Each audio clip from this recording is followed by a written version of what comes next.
Thank you so much and welcome back to the program.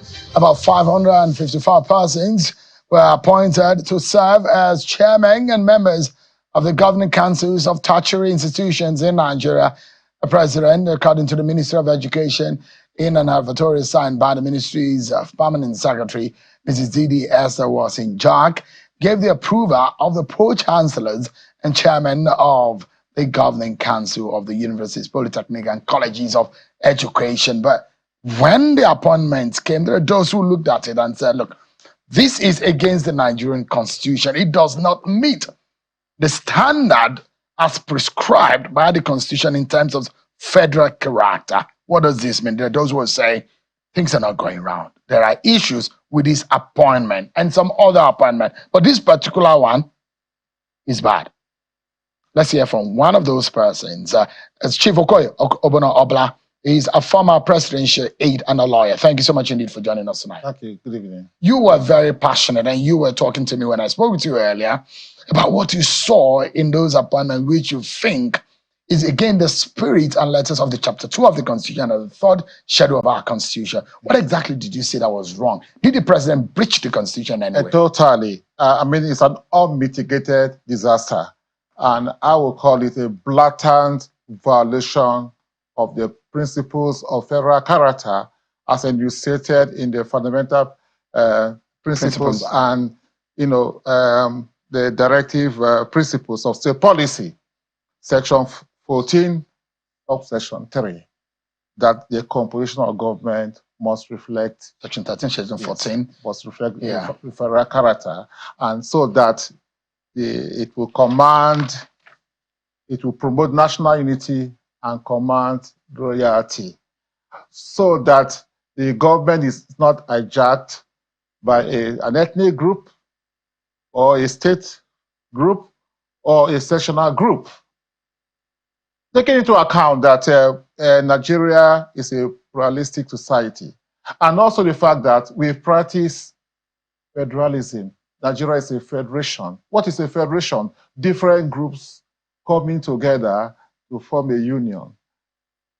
And so that society must ensure that every group belonging to that society is given a sense of belonging, to reduce the centripetal and centrifugal forces that always pull federal states like Nigeria, India, Ethiopia, the US, Australia, Brazil, and Argentina. These are all federal states. So there's the constitution of these federal states always provide mechanism to ensure that tensions are reduced, so that to ensure that there's harmony among the different groups that make up the society.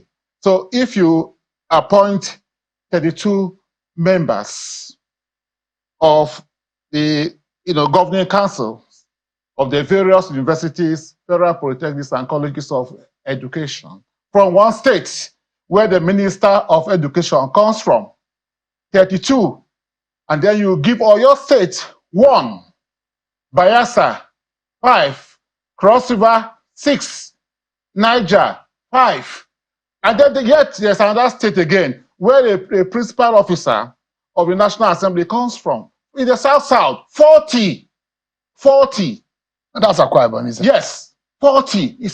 Why? Why should that happen in a country where we have a constitution, where we have provisions that the federal character should be respected? So let's get it clear, and without having to speak in proverbs, because, let's assume that this is a family meeting between all Nigerians, and everyone who is watching here, who is a Nigerian, can understand what we're talking about. Now, out of the over 555 yes, appointments into the membership, pro-chancellor, chairman, and membership of the board of the governing councils of all the institutions under the federal government, you were saying that Adamawa State and Akwa Ibom State. Yes, 72.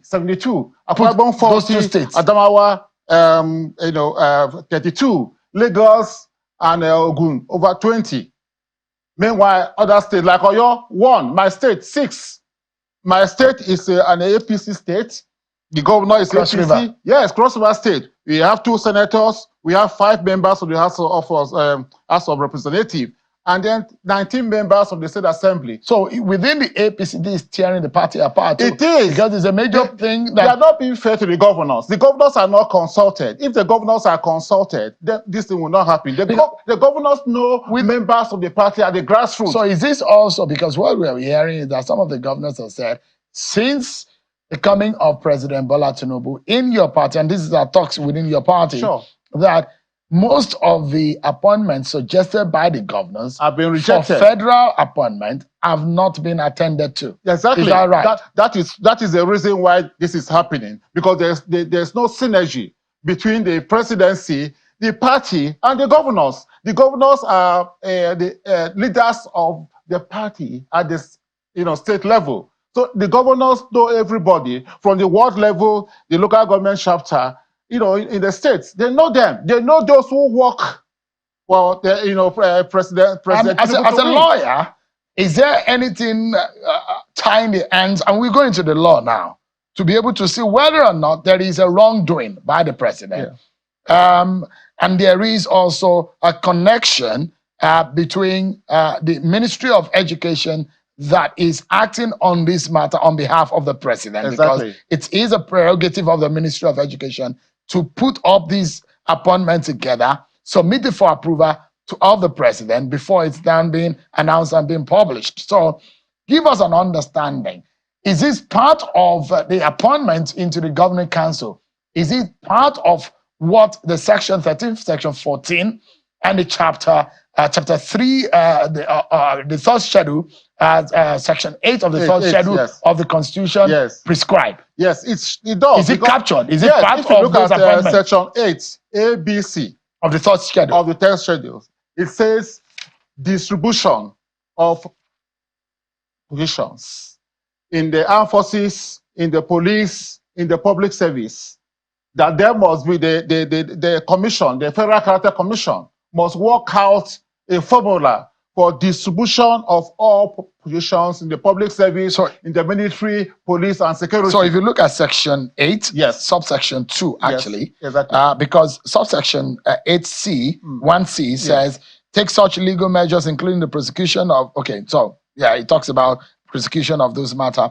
But subsection 2 is what is very relevant to what we're talking about, which states that the post mentioned in subparagraph 1A, which talks about it made reference to section 14.3 and 4 of the Constitution, which establishes the principle of federal character. So if you look at it, it goes further to say that shall include those of the permanent secretaries, directors general in extra ministerial departments, and parastatals, directors in ministers and extra ministerial departments, senior military officers, senior diplomatic posts, and managerial cadres in the federal and state parastatals, bodies, agencies, and institutions. I'm not seeing boards of universities specifically. It will come under parastatals. The universities are the board of governors, governing council of universities.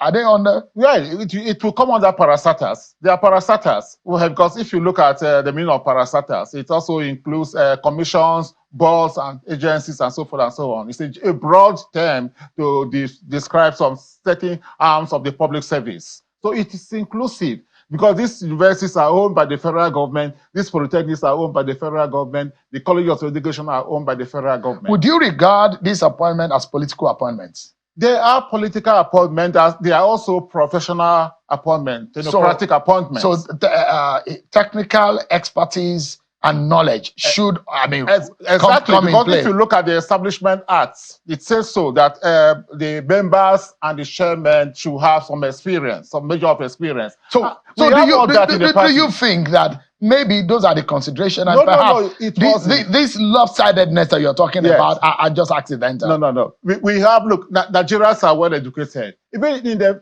sometimes people think that members of the political parties are not educated. You have all manner of professionals. You have academics, lawyers, doctors, journalists, and so forth and so on. So everybody is there. Nigerians are very well educated. So I do not think that there's any state that lacks the manpower to have people in the governing councils of universities. So if this is subjected to Scrutiny. scrutiny Yes. Judicially, Yes, exactly. do you think this may not stand? Oh, it may not stand, and I don't think it should stand. The president should withdraw this list. Is it a moral issue, legal issue, or political issue? It's legal, more or less, moral, and political, because members of the party are not are not happy at all, because some of them have not been treated well. So there's a disaffection in your party. There is. I'm telling you, there will soon be an implosion. And because of why? Because members of the party have been neglected. There is no synergy between the party and the presidency. But so, those who will say that most of the cabinet members, the opposition are saying that yes, they are more or less political jobs for those. I can tell you that most of the payment of political. Most of the cabinet members are not PDP, are not APC members. We don't know them. In some of the states, we don't know them. Ask the governors. I have told you that the governors are very close to the grassroots. They know everybody. They know those who contributed, to the party. Even those who criticize that the cabinet is not quality enough, and they're just majorly political to satisfy political I know what I'm talking about. I know the party very well. I was the co-secretary of the Joint Inter-Party Measure Committee, representing the OCPC in the measure talk. I was a co-secretary. So I know everybody. I have institutional memory of this party from ACN, AMPP, CPC, and then the faction of ABGA and DPP that joined us. Yes, yes, in 2013, when everybody was running away, we were there to negotiate the formation of this party. So I know everybody. There is mass dissatisfaction with what they are doing. And you hear what is happening in this SDP. About some of the leaders of your party who are already talking to the SDP. There are those who are talking to the PDP. There is a coalition that is coming up, and I'm not sure your party is aware of that tsunami. Yes, well. Are you aware? I'm aware because the disaffection that you're talking about. I'm very politically conscious, so know what is happening around my environment. Even in the party, they have violated the party's constitution in so many ways. Otherwise, Ganduje should not be our chairman. Let's take it with us. Let's get back to the conversation. Mr. Okoy, Obono-Obla is a member of the APC and a lawyer, has been speaking with us here on the program on the appointment of President Bola Tinubu in these. Would you say this is perhaps the only appointment that you think is gone bad in your own view? There are so many bad appointments, but let me tell you that the Minister of Education should be held responsible solely, because if you look at the establishment acts of the colleges, polytechnics, and universities, there's provision that appointments, the appointees, should be upon recommendation of the minister to the president. So if he had done a good job, all these mistakes wouldn't have been there. Let me give you one instance. It's possible that the president is not aware. Well, is it possible? Well, I don't know. He is the president. Because he has to take responsibility. The way government works, yes, that I understand, yes, this kind of appointment goes through the office from whatever minister and parastatal, goes through the office of the SGF, yes, through the office, then goes to the president through the office of this chief of staff, and they go through scrutiny, and before the president even sees some of these things. So I imagine that there must be layers upon layers of checks. But at the end of the day, the bulk stuff at the president's desk. He is the person we elected. He's the commander-in-chief. You don't imagine that maybe there are reasons why this happened? Well, maybe I don't want to speculate. That means maybe the presidency or the office of the president is not working very well. No, so again, I like to ask you, the president knew those who work with him, that helped him. Yes. Those whom he interfaced with. If he consults with the governors. Those who helped him to get into office. Yes. It's not all the governors of the APC that helped him to get into office. Yes. Do you think maybe in your mind, there are payments and payback in some way that you don't understand? No, I was a member of one of the campaign structures of the president. I was the secretary of the contact and mobilization of that structure was Tinubu Shetima Independent Grassroots You thought you were cast away from the Buhari government and the party. I mean, since you were removed, you were taken to court, you were facing a whole lot of stuff. Yes. We thought that you were cast away, you never belonged in a lot of those equations. All those things have been thrown away because it was a blatant lie, a blackmail, because I fought corruption squarely. And unfortunately, those in that government came after me because they wanted me to do their bidding, and I refused. They alleged that 10 million naira fraud. It's a lie, not blatant lie. You were removed from the... I can boast that I am one of the most honest Nigerians. And if I was kept in my office, I would have cleansed this country of corruption. But those very people who masterminded my removal are the most corrupt people. Who are these people that you're talking about? Well, we had an attorney general who was not interested in fighting corruption. And he saw me under the Buhari government? Yes, he wasn't. He wasn't interested. But it was your office then, because it was your office was, there are a lot of those who think that was unnecessary. There's EFCC, there's ICPC. Well, no, you were supposed to recover stuff for the government. My office was supposed to investigate assets, okay? In the past government. Yes, and it was based on a law, the Public Officers Special Provisions Act. That law was the law Buhari used to fight corruption squarely when he was military head of state in between 1983 to 1985. So the law was there.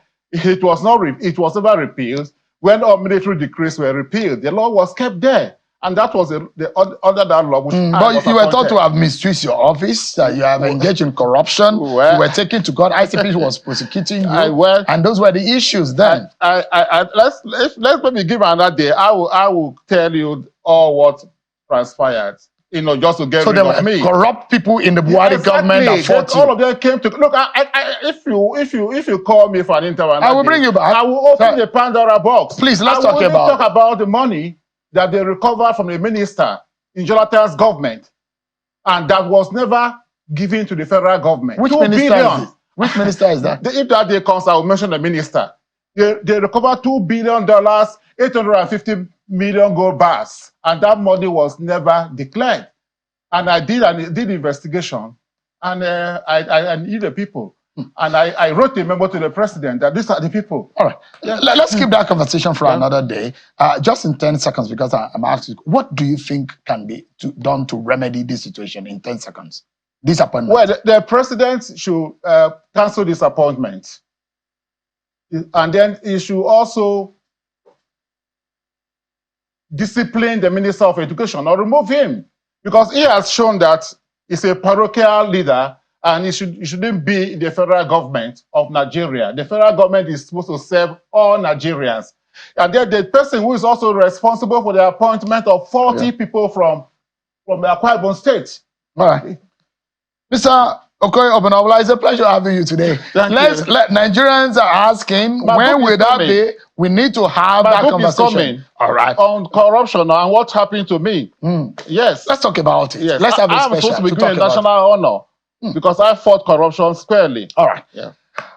Chief Obono-Obla, a lawyer and a member of the APC. That's our conversation with him. And that's it on the program tonight. Thank you so much, everyone, for watching.